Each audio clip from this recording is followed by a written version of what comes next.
Good morning friends, welcome back. आज जो हम टॉपिक डिस्कस करने जा रहे हैं, ये टॉपिक है हमारा जीडीपी एंड वेलफेयर। ये टॉपिक हमारा किस चीज से रिलेटेड है? ये टॉपिक मैसेज कन्वे करना चाहता है, अगर किसी भी कंट्री की इनकम बढ़ती है तो उस कंट्री की वेलफेयर पे उस इंक्रीज इन इनकम का क्या असर होगा। इसका आंसर आप अपने आप से पूछ सकते हैं। कैसे पूछ सकते हैं? आपके अगर घर की, आपकी अगर फैमिली की इनकम बढ़ती है तो आपके living style of living, standard of living पे क्या असर पड़ेगा? मेरा स्ट्रांगली मानना यह है कि आप लोगों का स्टैंडर्ड ऑफ लिविंग बढ़ेगा, क्योंकि आप पहले से ज्यादा अपनी जरूरतों को पूरा कर पाएंगे। आपका रहन सहन का तरीका बदल जाएगा, आप लोगों का वेलफेयर बढ़ेगा। तो क्या ठीक ऐसा ही कंट्री के लेवल पे भी होगा? अगर कंट्री की इनकम बढ़ेगी तो कंट्री में जितने भी तमाम पॉपुलेशन जितनी भी है, क्या सभी का स्टैंडर्ड ऑफ लिविंग बढ़ेगा? क्या सभी की जरूरतें पूरी हो पाएंगी? क्या सभी का वेलफेयर बढ़ेगा? इस क्वेश्चन का आंसर जानने के लिए हमें जीडीपी एंड वेलफेयर का टॉपिक डिस्कस करना है। आमतौर पे तो जब कंट्री का जीडीपी बढ़ेगा, कंट्री की जब इनकम बढ़ेगी, तो आमतौर पे राय ये है कि जी हां, वेलफेयर बढ़ेगा, क्योंकि लोग अपनी जरूरतों को पहले से बेहतर तरीके से पूरा कर पाएंगे। लेकिन कुछ सिनेरियो, ये 4 सिनेरियोज ऐसे हैं, in case of which even if there is increase in GDP, there will not be any increase in the welfare of the people as a whole in general. So ये cases क्या है? ये cases आपके सामने लिखे हैं, हम इनको एक एक करके डिटेल में डिस्कस करेंगे। जैसा कि सबसे पहले हमारे पास केस है increase in the income of rich people. अगर कंट्री की इनकम बढ़ी है सिर्फ और सिर्फ रिच पीपल की इनकम के बढ़ने से, ऐसा इंक्रीज इन इनकम वेलफेयर का इंडिकेटर नहीं होता, वेलफेयर नहीं कहलाता। कैसे? एग्जांपल के तौर पे मैंने एज्यूम कर लिया एक हाइपोथेटिकल कंट्री के अंदर पॉपुलेशन फिगर 100 और उस कंट्री की नेशनल इनकम भी 100 है, पर कैपिटा इनकम 1 रुपया आई, क्योंकि पर कैपिटा इनकम का फॉर्मूला है national income divided by population. Therefore 100 divided by 100 comes out to be ₹1। जब ग्राउंड रियलिटी पे आए, हमने देखा इस 100 पॉपुलेशन में 10 लोग रिच हैं। ये 10 लोग, 100 में से 10 लोग 90 रुपए कमाते हैं और बाकी के 90 लोग पुअर हैं, और नेशनल इनकम का सिर्फ 10% इनके हिस्से आता है। 90% लोगों के पास सिर्फ 10% आता है और 10% लोगों के पास 90% इनकम आती है। और इस सिचुएशन में अगर इंक्रीमेंट आ जाए, ये देखिए, हमने माना कि पॉपुलेशन तो इतनी ही रही, नेशनल इनकम 100 से 200 हो गई और पर कैपिटा इनकम 1 रुपए से 2 रुपए हो गई। तो ऊपरी तौर पे देखने में तो लगता है कि 100 इनकम कंट्री की डबल होगी, पर कैपिटा इनकम डबल होगी, तो लोग अपनी जरूरतों को पूरा कर पा रहे होंगे। आइए एक बार ग्राउंड रियलिटी देखते हैं। ये ग्राउंड रियलिटी क्या है? ग्राउंड रियलिटी कि जो रिच थे उनकी इनकम पहले 90 थी, अब 190 हो गई, जबकि पुअर 10 रुपए कमा रहा था, आज भी वो 10 रुपए कमा रहा है। ये इंक्रीज इन वेलफेयर नहीं कहलाएगा, ये वेलफेयर का इंडिकेटर नहीं है, क्योंकि रिच जो पहले भी आराम की जिंदगी जी रहे थे, वो अभी भी आराम की जिंदगी जी रहे हैं। रादर ये जो सिचुएशन है कंट्री की और भी वर्स्ट हो गई है। क्यों? क्योंकि ये जो गैप है रिच और पुअर के बीच में, वो वाइडन हो गया है। ये इंडिकेटर ऑफ वेलफेयर नहीं है, despite there is increase in GDP. इसके बाद और क्या हो सकता है? इसके बाद नेचर ऑफ गुड्स प्रोड्यूस्ड। आम इंसान का वेलफेयर तब होगा जब उसको कंज्यूमर गुड्स मिलेंगे। जो मेरी जरूरत का सामान है वो मुझे मिले तो मेरा वेलफेयर होता है। लेकिन कंट्री की इनकम बढ़ रही है because of increase in the production of war time goods. War time goods ज्यादा से ज्यादा प्रोड्यूस हो रही हैं, जिसकी वजह से कंट्री की इनकम बढ़ रही है। बट ऐसा इंक्रीज इन इनकम वेलफेयर नहीं कहलाएगा, क्योंकि आम डेली रूटीन की जो गुड्स हैं उनकी सप्लाई नहीं बढ़ी। सो ये वेलफेयर नहीं कहलाएगा। Third, manner in which income is increased. Income बढ़ी कैसे? इमेजिन द सिचुएशन कि अगर मैं अपने घर में बड़े बुजुर्गों को फोर्स करूं काम करो, बच्चों की पढ़ाई छुड़वा के उनको मैं लेबर में डाल दूं, चाइल्ड लेबर, तो ऐसा करके मैं अपनी घर की इनकम तो बढ़ा दूंगा, लेकिन ये कतई ही वेलफेयर नहीं होगा, क्योंकि ऐसे में मैंने एक्सप्लॉइट किया बुजुर्गों को और बच्चों को। ये वेलफेयर नहीं कहलाएगा। ठीक इसी तरह अगर कंट्री में ओल्ड पीपल ज्यादा एंगेज्ड है प्रोडक्टिव एक्टिविटीज में, चाइल्ड लेबर बढ़ता जा रहा है, ऐसा इंक्रीज इन इनकम वेलफेयर नहीं कहलाएगा। फिर उसके बाद हमारे पास है इंक्रीज इन मेडिकल एक्सपेंडिचर। आप जानते हैं एक इंसान का खर्चा दूसरे इंसान की इनकम होता है। अगर मैं आपकी शॉप पे आके कुछ परचेज करता हूं, मेरा खर्चा is equal to your income, मैं अपने खर्चे बढ़ाऊंगा तो आपकी इनकम बढ़ेगी। तो ये सिनेरियो कहता है कि खर्चे बढ़े कैसे? खर्चे बढ़े कि कंट्री में पैंडेमिक, कोई भी प्राकृतिक आपदा आ गई है, कोई महामारी आ गई है, हर घर में कोई ना कोई बीमार पड़ा है, जिसकी वजह से 5-10 हजार रुपया हर फैमिली का एक्सपेंडिचर बढ़ गया। ऐसे में pharmaceutical industry, doctor, hospitals, dispensaries, इन सब की इनकम बढ़ेगी।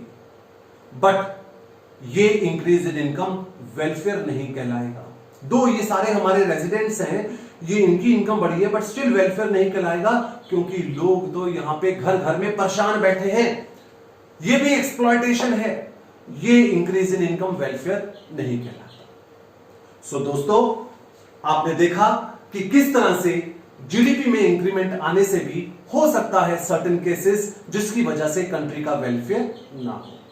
ये क्या केसेस हो सकते हैं? ये अगर सिर्फ और सिर्फ रिच की इनकम बढ़े, गुड्स एंड सर्विसेज कंज्यूमर ना होके ये वॉर टाइम गुड्स की प्रोडक्शन बढ़ रही है, manner, child labour, old people की एम्प्लॉयमेंट की वजह से, और लोगों के एक्सपेंडिचर इंक्रीज हो रहे हैं मेडिकल ट्रीटमेंट के ऊपर, इन वजहों से जो इनकम में इंक्रीमेंट आएगा वो वेलफेयर नहीं कहलाएगा। समझ रहे हैं आप? सो इसके बाद हमारे पास नेक्स्ट कॉन्सेप्ट है एक्सटर्नलिटीज। एक्सटर्नलिटीज क्या होता है? एक्सटर्नलिटीज का मतलब मेरी किसी एक्टिविटी का आपके ऊपर क्या इंपैक्ट है। से फॉर एग्जांपल, अगर मैंने सॉन्ग गाया और आपको बिल्कुल पसंद नहीं आया, आपने कहा ये क्या बेसुरा गाया, तो यानी कि मेरी इस एक्टिविटी का आपके ऊपर नेगेटिव असर हुआ। मैंने कोई सॉन्ग गाया, आपने एंजॉय किया, तो यानी कि मेरी इस एक्टिविटी का आपके ऊपर पॉजिटिव असर हुआ। सो एक्सटर्नलिटी किसी भी पर्सन का दूसरे के ऊपर क्या इंपैक्ट पड़ता है, ये नेगेटिव पॉजिटिव दोनों हो सकता है, और ये प्रोडक्शन और कंजम्पशन दोनों में देखने को मिलता है। इंपैक्ट एक ही एक्टिविटी का दूसरे के ऊपर इंपैक्ट दो तरह से देख सकते हैं, कंजम्पशन में भी, प्रोडक्शन में भी। कंजम्पशन में भी नेगेटिव पॉजिटिव नेगेटिव होता है, प्रोडक्शन में भी पॉजिटिव नेगेटिव। कंजम्पशन में कैसे? फॉर एग्जांपल, अगर मान लीजिए मेरे पास मोबाइल है, मेरे पास मोबाइल है, वो मोबाइल यूज मैं कर रहा हूं, इसका आपके ऊपर भी पॉजिटिव असर आ सकता है। कैसे? आपका फायदा है, क्योंकि आप कभी भी मुझे कांटेक्ट कर सकते हैं, मेरे बारे में जानकारी हासिल कर सकते हैं। सो कंजम्पशन में ये एक्सटर्नली पॉजिटिव है। नेगेटिव किस तरह से? मैं स्मोक करता हूं, तो मैं स्मोक कर रहा हूं, तो जो धुआं है वो आप लोगों को परेशान करता है, मेरी इस एक्टिविटी का आप लोगों के ऊपर नेगेटिव असर है। ठीक इसी तरह जब इंडस्ट्रीज प्रोडक्शन करती हैं, तो उनकी प्रोडक्शन एक्टिविटीज का सोसाइटी के ऊपर पॉजिटिव और नेगेटिव असर पड़ता है। पॉल्यूशन क्रिएट होता है, नेगेटिव असर। आउटपुट प्रोड्यूस होता है, जिसको हम यूज करते हैं, हम अपनी जरूरतें पूरी करते हैं, पॉजिटिव असर। हम जो डिस्कशन करने जा रहे हैं, हम एक्सटर्नलिटीज को प्रोडक्शन की एक्टिविटीज में पढ़ने जा रहे हैं, कंजम्पशन में नहीं।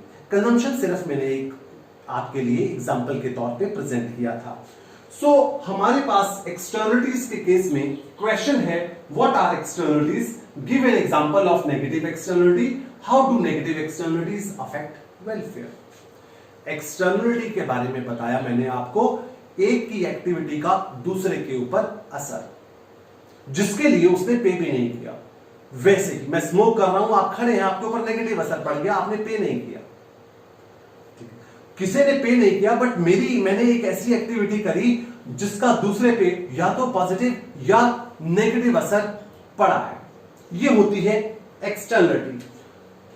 एग्जांपल ऑफ नेगेटिव एक्सटर्नलिटी यहां पे लिखा है पॉल्यूशन। जब प्रोडक्शन फर्म कोई प्रोड्यूसर कमोडिटी को प्रोड्यूस करता है, पॉल्यूशन होता है।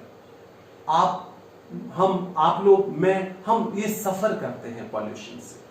और ये जब किसी जगह पे बिल्डिंग कंस्ट्रक्ट हो रही है, रोड बन रही है, जो आने जाने वाली ट्रैफिक होती है उसको इनकन्वीनियंस बियर होती है। सो प्रोडक्शन की इस एक्टिविटी का दूसरे लोगों के ऊपर नेगेटिव असर पड़ता है। फिर वहां पे लिखा है how do negative externalities affect welfare. एक बात ध्यान रहे कि जब भी नेगेटिव एक्सटर्नलिटी होती है तो इससे हम लोगों का वेलफेयर रिड्यूस होता है। बट हां, ये चीज जरूर है, कंट्री का जीडीपी जरूर बढ़ेगा, क्योंकि प्रोडक्शन एक्टिविटी हो रही है। प्रोडक्शन एक्टिविटी हो रही है तो जीडीपी बढ़ेगा, बट वेलफेयर हो सकता है डिक्रीज हो सकता है, जरूरी नहीं है डिक्रीज हो, वेलफेयर हो सकता है डिक्रीज हो, बट जीडीपी तो जरूर बढ़ेगा किसी भी प्रोडक्शन एक्टिविटी से। इसी से रिलेटेड हमारे पास एक और क्वेश्चन है, sale of petrol and diesel is increasing in big cities, evaluate its impact on GDP and welfare. तो पेट्रोल और डीजल का सेल बढ़ रहा है। पेट्रोल और डीजल का जब सेल बढ़ेगा तो जीडीपी बढ़ेगी। एक्सपेंडिचर, एक इंसान का एक्सपेंडिचर दूसरे इंसान की इनकम है, तो हम ज्यादा परचेज करेंगे तो इनकम भी ज्यादा जनरेट होगी। But at the same time GDP तो बढ़ रहा है, वेलफेयर डिक्रीज हो सकता है। इससे कैसे? इससे ज्यादा ट्रैफिक जैम होगा, पॉल्यूशन ज्यादा क्रिएट होगा, जिससे हम लोगों का वेलफेयर डिक्रीज हो सकता है। समझ रहे हैं यार? तो ये एक्सटर्नलिटीज का कॉन्सेप्ट था। एक्सटर्नलिटीज को हम प्रोडक्शन कंजम्पशन दोनों में पढ़ सकते हैं, बट सिलेबस की गाइडलाइन के हिसाब से हमने सिर्फ प्रोडक्शन में ही पढ़ना है, और प्रोडक्शन में भी ये पॉजिटिव और नेगेटिव दोनों तरह के असर डाल सकता है। जीडीपी के ऊपर इसका क्या इंपैक्ट होता है ये हमने डिस्कस किया। प्रोडक्शन एक्टिविटी होगी, जीडीपी तो बढ़ेगा ही बढ़ेगा। वेलफेयर हो सकता है बढ़े, हो सकता है कम हो, डिपेंड करता है किस तरह की एक्टिविटी प्रोडक्शन फर्म ने परफॉर्म करी। सो दोस्तों, ये मेरा टॉपिक था GDP and welfare plus externalities. Hope ये आपको कॉन्सेप्ट समझ आए होंगे। Thank you for watching this video.